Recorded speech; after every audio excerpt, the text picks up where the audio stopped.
Lekin Xitoy hukumati oldi bilan yuqorqi shartlarni o'rlash kerak.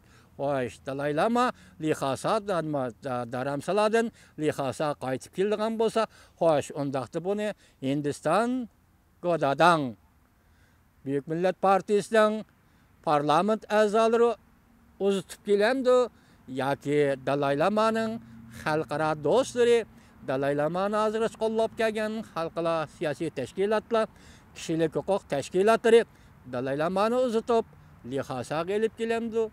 Yana qandaq o'zgarish, lekin o'zgarish intayin zo'r. Mening bugungi ajablanayotganim sen mushundaq bir buyuk o'zgarish davriga aqlonlik bilan qadam tashlagan bugungi kuningda, ma'qul degan bugungi kuningda sen xalqaro jamiyatga moslashish, xalqaro jamiyatning qo'yniga kirish va shundaqla cho'ng davlatning mas'uliyatini ado qilish.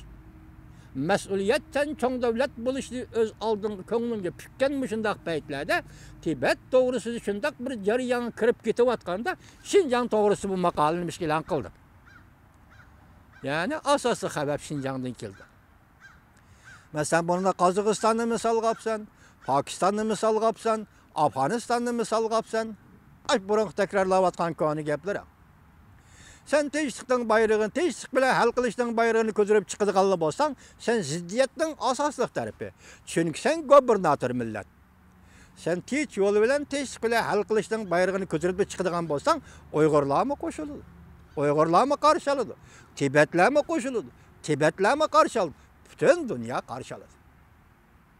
Men shunga so'zimning oxirida shu narsani aytib qo'yayki, xalqaro do'stlar, xalqaro jamiyatga do'stlar, sizlar mushu kunlarda Uyg'urlarga go'moshda tarbiyalab beramiz, Uyg'urlarga go'moshda tayyorlab beramiz, Uyg'urlarga go'moshda yetishib beramiz deb avaro olmanglar.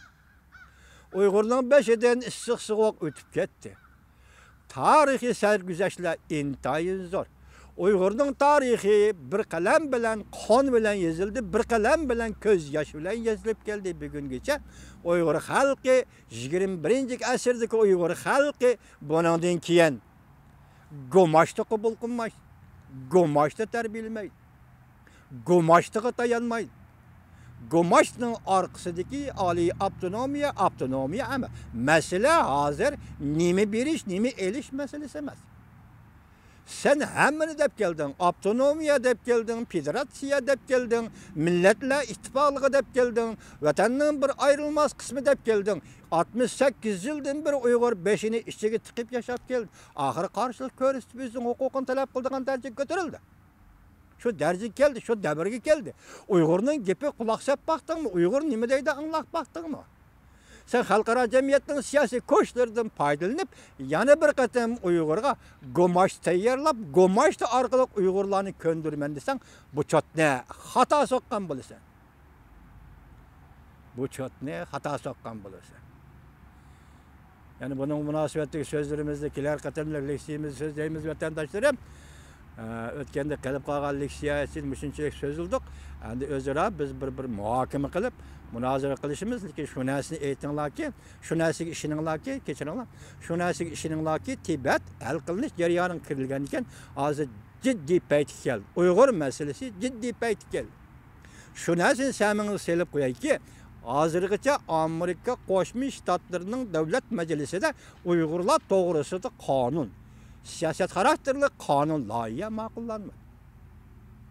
Rabia Qadir ve Uygurlar to'g'risi aynı vaqtda 3 parça kanun loyiha ma'qullagan. Lekin hozirgacha Uygurlarga munosabatli kanun loyiha ma'qullandi. Masalan 91-yili 92-yillik moliya yili hisobi qatorida Amerika Kongressida Tibet to'g'risida kanun ya qaror loyiha ma'qullaganda Tibet tajovuz qilinmasdan burun mustaqil davlat edi. Tibet tajovuz qilib besibelingan mustaqil davlat. Tushundingiz mi? Amerika Qo'shma Shtatlarining davlat majlisi mushunda qaror olgan edi. Endi bugun Dalay Lama men Xanzularni tillamayman dedi. Bu to'g'ri, tillashdan ayti yo'q. Men Jungo hukumatini haqorat qilmayman dedi. To'g'ri, hukumat haqorat qilmaymiz. Faqat biz sening siyosatini tanqid qilyapmiz. Hukumatni hech qachon haqorat qilib boqmadik. Xanzu millatini hech qachon haqorat qilib boqmadik. Millatni millat haqorat qilmaydi. Bunda qoida yo'q dunyoda. Dalay Lama'nın bu gaplar to'g'ri. Şuningdek mushundaq shartlar ostida Dalay Lama nima deyapti? Men Tibetga qaytaman deyapti. Qarshi olamiz.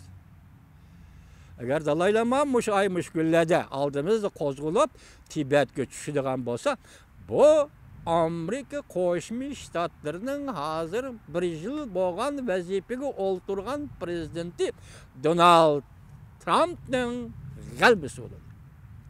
Kishilar hozir prezident Trump kishilik huquq ko'ngil bilmaydi deydi. Agar Dalay Lama Tibet tushadigan bo'lsa, kishilik huquq buningdan ortiq bo'lmaydi. Donald Trump mana shunday ko'ngil biladi. Kishilik huquq shunday ko'ngil biladigan prezident bo'lib sayildi. Bu to'g'ri kiysa deymizmi? Bugun biz jip uchini chiqarib qo'ydik, 5 oyog'ini ko'rsatib qo'ydik. Mana shunday masala. Hurmatli vatandoshlar.